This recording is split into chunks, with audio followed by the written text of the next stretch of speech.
Why is suffering the main ingredient joy needs? Isn't suffering bad? Why it's necessary if you want to feel joy? How would you know what is joyful and be grateful for it when it happens if you never truly had to suffer? How would you truly understand life without that? How many times you didn't appreciate something until you had to suffer without it? People hardly appreciate something without experiencing what is to be without it. Joy wouldn't be joy without suffering. The suffering makes the joy joyful. Are you not happy when you should be happy? Nothing is wrong with you. That's the hedonic adaptation. We don't just adapt only to suffering, we adapt to good feelings also, which make the good feelings disappear after a while. You may buy a new car, your dream car, but soon you will have the same level of happiness you used to have before. We spend our time working to buy new things and we spend our free time to buy new things. This is the consumerism treadmill that half of the planet is sick of. We throw our lifetime to our deep need of needing something all the time. We are never truly grateful, and competition doesn't allow you to be grateful for long. Science, someone who isn't, may come and kill you in your sleep and take away everything you got. Our ancient brain is built to acquire stuff, and the system we live in is taking advantage of this.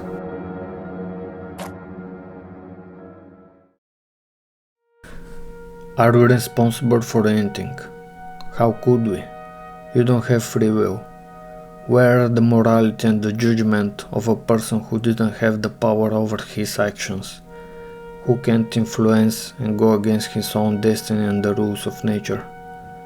How can free will exist outside of the box of the law of nature? Are there things that go beyond the chance of our knowledge, the truth of reality, and the rules of the universe? Because free will, to exist, by definition, should be something you choose to do without the influence of something outside of yourself. Your choice is a reaction to something. I can make you happy or sad just by telling you a story. When you watch a video, the music of the video wakes up emotions you don't choose. Your everyday life, in a way, is like watching a video and reacting to what is happening. You may think you decide what to eat yesterday, but that choice was the effect of absorbing information prior to your choice. That information could tell you that salad is healthier than processed food, so you now decided to eat a salad instead of pizza. The illusion here would be that you are the one who chooses what to do. In reality, your choice was influenced. You're the way you are because of your past experiences, which are not chosen by you. These past experiences dictate who you are in the present day.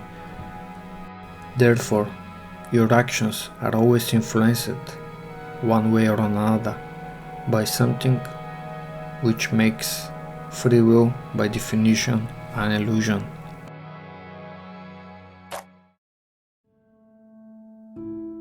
Our attention spans are in deep, shrinking by being affected by the modern lifestyle, social media and search for entertainment and the desire for short-term gratification.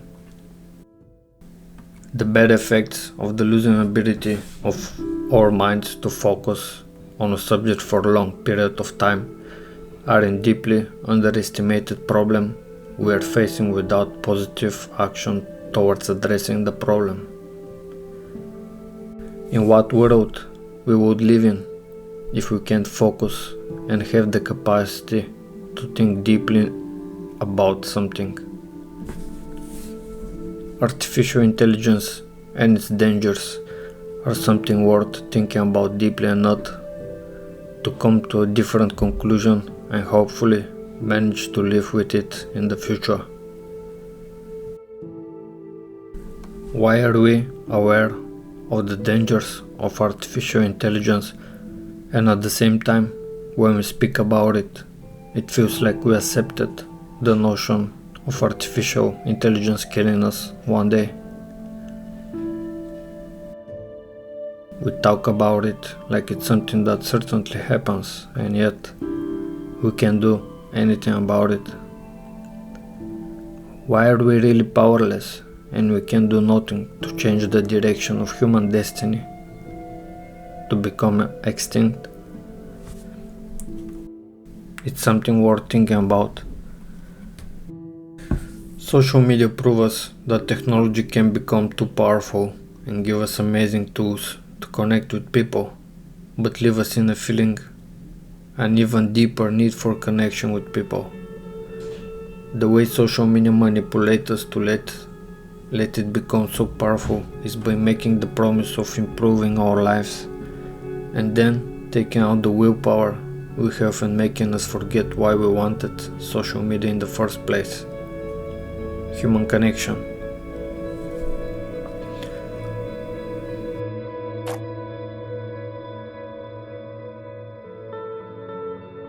Is it at the core of the problem of mutual understanding and tolerance to different ideas of the opposite beliefs people can have? Dogmatism is being in love and loyal to your idea and ignoring evidence against it. This clash of the opposite ideas very often creates the conflict which separates us from one another. We all need opposite beliefs and to upgrade the ones we have, but to correct them or change them, dogmatism would only create a resistance toward finding the objective truth. But we can't just say dogmatism is bad. Around 52 million years ago, it helped ensure group survival and create social bonds. Loyalty towards the group helped the group succeed. But is it more helpful nowadays, or is it harmful?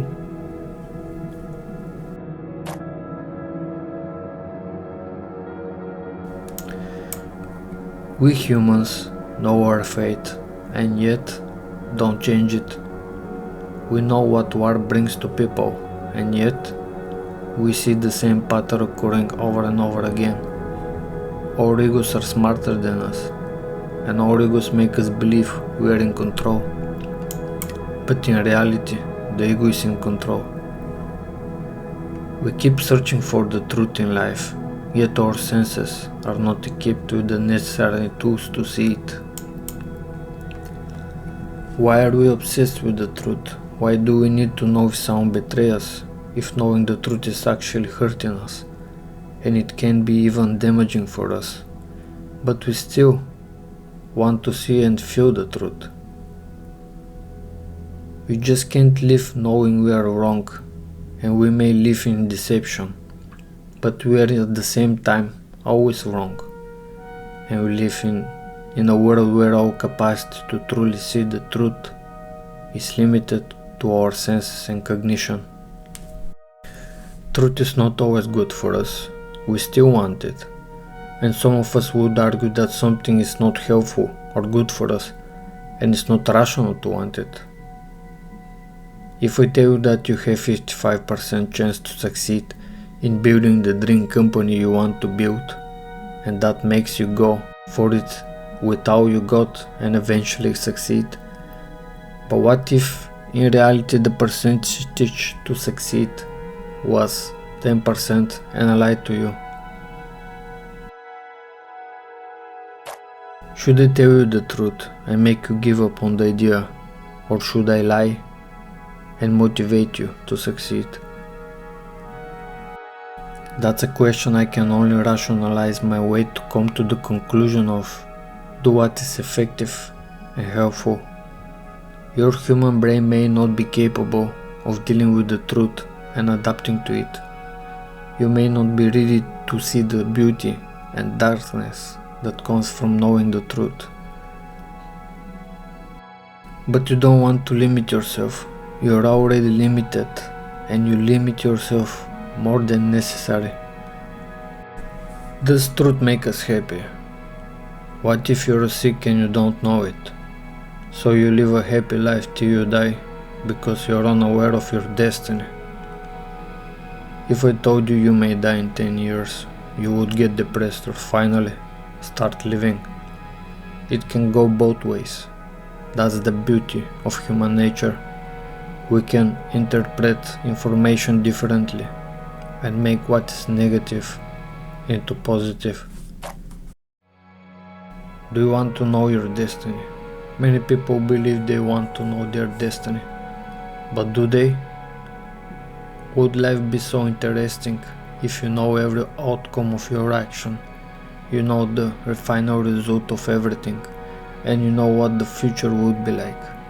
And where are the human curiosity, and the human wonder, and the deep need for adventure in all this? Humans, the way we know them, would not be humans anymore. Humans are not rational. Who is the responsible person for this lie of the century?